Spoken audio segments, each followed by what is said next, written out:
Welcome back to another MyClayCo how-to video. Today we're going to be going through Polymer Clay desk clocks. Alright, let's jump straight into tools needed. Here I've got our full face and quarter face stamps. Next you'll need some kind of decor cutter. Here I've got our apple, it's National Teachers Day here. Need our mirrored stand leg cutters. I'll explain later how to use these ones. And of course, to put a clock together, you need clock mechanisms. So the clock mechanisms we have comes with the body, which takes a single AA battery.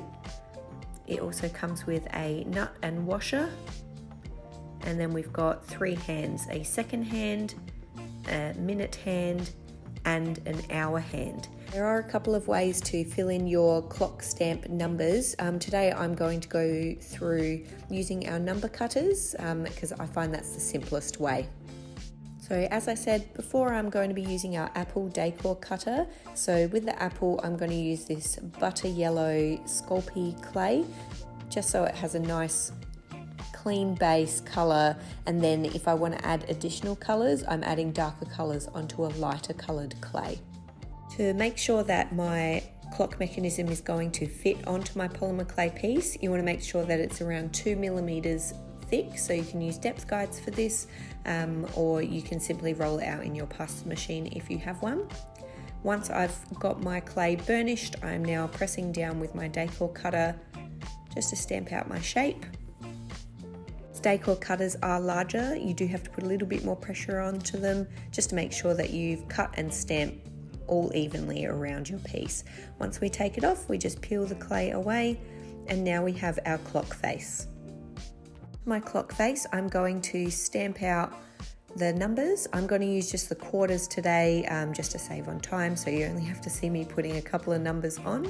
But to use this one, it's really simple. You line it up on your decor cutter piece. You just want to make sure that you've got the 12 and the 6 evenly top and bottom, and the same on the sides as well. Then I'm just going to press the numbers down individually just to make sure that they get a nice stamp, and also of course in the center so we know where to cut out for our clock mechanism. Then you just simply peel away. Heaps of ways that you can decorate the clock face before baking. I'm just going to pop some mica powders around the outside today, which I'll zoom through the process because it does take a while. I've chose to do mica powders just because I'm going to be putting the numbers on before baking, and I just find that I get a really nice color with the mica powders, and then popping the numbers on top of that is super easy, and then that makes the polymer clay adhere during baking, and then I don't have to worry about anything with finishing it off. Giving those micas just a quick seal with something like a Sculpey glaze. Alright, so I've got my piece here, so I'm going to cut out my legs, and I'm also going to cut out the numbers that I'm going to be putting on the clock face. So as usual with your clay, you want to burnish it to your tile. Ensure that we get that nice clean cut. Okay, so I've got my clock stand cutters here. I'm just going to cut them out of the same color as the actual apple clock, just so it's all nice and uniform. And this one, I've got the clay at about 2 to 3 millimeters thick as well. The thicker you go, the harder it is to actually fold over the little parts that adhere to the clock. So 2 to 3 millimeters I found is strong enough for holding up your clock, but at least not too thick that you can't do anything else. So here I'm just stamping out my little numbers, and it's a very simple process, just adding them to those spaces where I've got the stamp numbers. If you didn't want to cut out and add clay numbers, you could always put liquid clay in there. You can wait till after baking and flood with paint and then wipe off the excess. It's completely up to you. That's the joy of polymer clay. You can make it how you want it, but we do have the numbers available because yeah, I do like that little pop out of the numbers. I think it looks cute on the clock. As you can see here, I've got my 12, 3, 6 and 9 all ready to go. So now we've just got to cut out that center hole so that we can put our clock mechanism through. So our 8 millimeter circle cutter actually fits perfectly in around the clock mechanism. So all you want to do is line up your circle with the center and then just stamp it out. So that's our clock face done for baking. Now we'll just move on to our legs. So just cleaning up the sides, and then I'm simply folding on that mark so that it's at a 90-degree angle.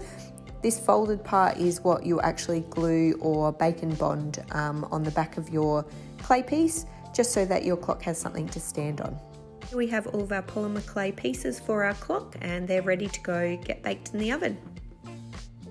Alright, now that that's done baking, you just finish it off as standard for polymer clay. You sand, you seal, you do whatever you need to do to make sure that it's a finished piece. Now that I've got that done, I'm going to actually insert my clock mechanism. So we've already got the hole in the center, so all I have to do is sit my clock mechanism down on my bench, pop it through the hole, and then I'm going to add my washer and my nut. Just want to do these up finger tight because you want to check the back just to make sure that the clock mechanism is nice and straight. And then we're going to tighten that. I'm just going to grab a pair of pliers, and you make sure that you're holding it nice and straight, and then just tightening with your pliers. It's now at this time you want to make sure that everything on your clock face is as you want it to be, because once we put those hands and legs on, you don't really want to be having to maneuver around them. So I've realized that my little seeds need coloring in, so I've just got one of my Life of Color paint pens, and I'm just going to be coloring those in. Now that that's done, I'm going to be attaching my stand legs to the back of the clock. So the way that we've designed these is that they fit perfectly either side of the little clock mechanism. So depending on your face shape will depend on where you want to put them. So I'm just lining it up here, and then I'm just going to glue them on. Now, if you wanted to actually adhere these with bake and bond or a clay bake adhesive, you 100% can do that. You obviously just have to remove the clock mechanism back out before you bake it, because you don't want that going in the oven.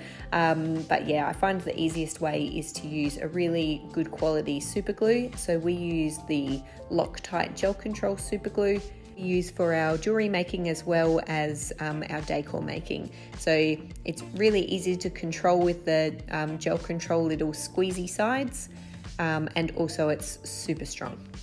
So as you can see, I've lined them up either side of my clock mechanism, and then you just want to make sure that it's actually going to stand flat. So hold it up before you secure it in place, and just make sure it's in the right area.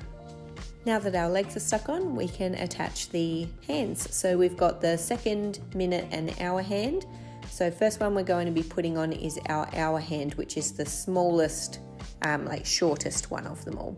So you just want to make sure that you're pushing it in gently because they are very delicate.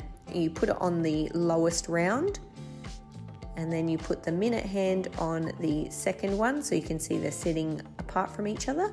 And then the second hand has a little pin that you just pop in through the top. And once that's all secured, you can now add your battery into the back. So again, this takes a single AA battery, and you'll be able to know that it's working because when you turn it around, the second hand should start going. We hope you've enjoyed the video today. If you found it useful, please like and subscribe to our channel. We also sell the clockmaking kits on our website at www.myclayco.com.au. And as always, happy making.